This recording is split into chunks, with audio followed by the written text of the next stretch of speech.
Sa Bacoor, ang buhay ay tila payapa. Simple, masigla, puno ng kwentong hinabi ng araw-araw.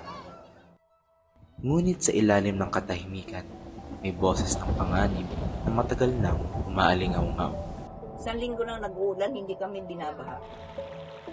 Ngayon, kalahating oras na umulan, may baha na kami. Sa gitna ng duluyong, naroon si Nanay Libertad, 3 dekadong kumakapit sa lupang mahal niya, kahit pa ulit-ulit itong nilulunod. Doon ako kabado pag nawala na ng lumaki na, tumaas na ang tubig, naputol ang ilaw, yun, takot na kami.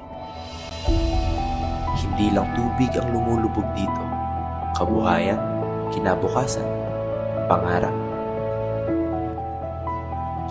Ngunit sa bawat pag-ahon, may lakas na mas malalim kaysa sa baha.